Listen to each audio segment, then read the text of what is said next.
Doscal, bonjour. Bonjour Winner Abessi. Bonjour messieurs, dames. La revue de presse ce matin. La réalisation de la liste électorale permanente informatisée fait couler beaucoup d'encre et de salive depuis un certain temps. Alors que le Progrès annonce le démarrage de la 3e phase dans les départements de l'Atlantique et de Littoral, l'honorable Amisetou Afo Djobo Olude avertit dans le quotidien Fraternité que cette LEPI ne sera pas exploitable pour 2011. Pendant ce temps, l'événement du jour nous apprend que de leur côté aussi, les maires de Louémé Plateau disent non à une LEPI bâclée. Le journal conseille alors à Bako de faire le point des opérations. L'autre quotidien nous expose en ce qui le concerne les griefs du maire du Porto-Novo soutenu par ses pairs de Louémé Plateau sur la réalisation de la LEPI. Le même canard nous dit que le député Éric Hundete plaide pour l'arrêt pur et simple du processus. Il a soutenu cette position au cours d'une émission télévisée. Dans ce débat, rapporte l'informateur, Éric Hundete a dit non à une LEPI FCBE. Le quotidien L'Avenir titre par rapport à cette déclaration que, piqué au vif, Arifari Bako demande un débat contradictoire illico presto. Le superviseur général de la CPS LEPI prépare une réplique à l'honorable Hundete, complète l'indépendant. En attendant, Arifari Bako s'emploie à rassurer les maires de Louémé Plateau, constate Japata. Vox Populi, lui, s'intéresse au message de Gaston Azoua qui prédit la victoire de Yahi en 2011 si la LEPI était réalisée. Le quotidien a alors de se demander si c'est un lapsus ou une contradiction qui trahit l'apparence de la part du syndicaliste. Le journal Le Quotidien expose ce matin les inquiétudes de l'opposition qui dénonce la réalisation d'une LEPI à pas forcé pour 2011. L'opposition crie au scandale, écrit Le Quotidien qui relaie aussi la volonté des maires de Louémé Plateau de faire reporter la 3e phase du processus dans leur département. La réalisation de la LEPI provoque des remous jusqu'au-delà des frontières béninoises et c'est la Nouvelle Tribune qui nous en informe.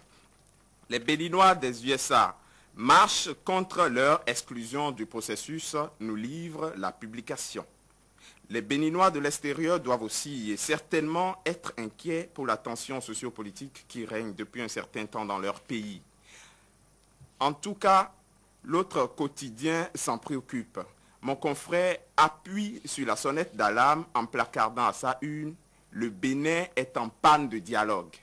C'est plus grave que cela, semble lui répondre la pyramide qui ajoute que le Bénin est à l'envers. Le pays est en difficulté sous l'heure du changement, commente ce canard. L'événement précis trouve qu'après le regroupement des forces politiques, syndicales et sociales contre le régime, l'union sacrée renforce la solitude de Yahi. Le journal redoute des dangers qui se pointent à l'horizon.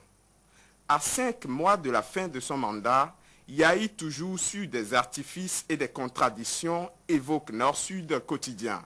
Boni Yahi, désormais sur une corde raide, avertit la nouvelle génération après la création du Front pour la défense de la démocratie béninoise, FDD. Face à cette situation, l'armée de la liberté et du développement du général Arias Leha a adressé une lettre ouverte à Ablaye Biotchane où elle somme ABT de restituer au Bénin une partie de tout ce que le pays lui a donné pour sortir la nation de cette tourmente. Cette déclaration est toujours à lire dans Nouvelle Génération. Info Plus s'étonne ce matin du bizarre mariage qu'il y a eu entre syndicalistes et politiciens pour la création du FDD. Le Rubicon vient d'être franchi, s'indigne mon confrère, qui se demande ce que 2011 peut bien réserver au cas où.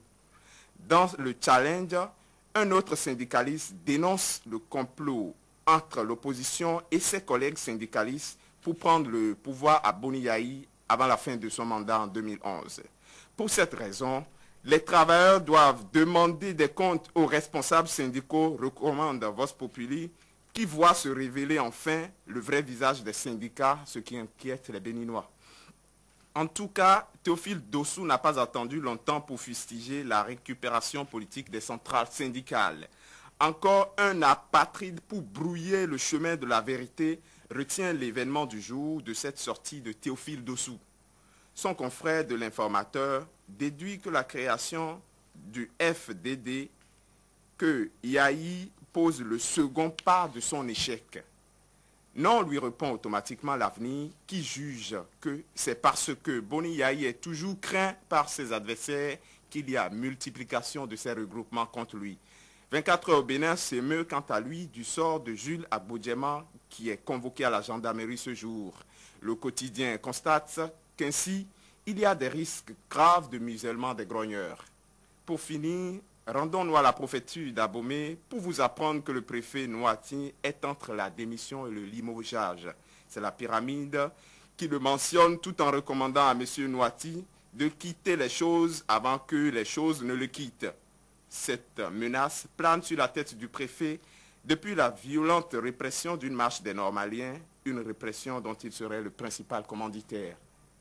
Oscar, merci. Et à lundi, revenez-nous en forme plus fringant encore. Entre-temps, passez un excellent week-end. Terminus, tout le monde descend.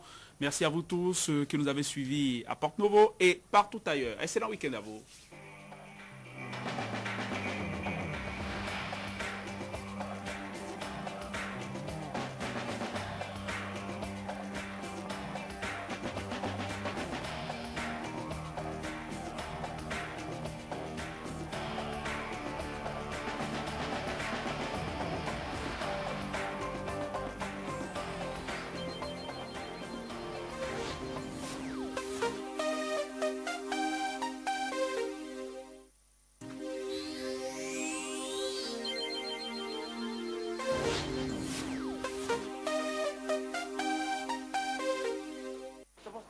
C'est bon.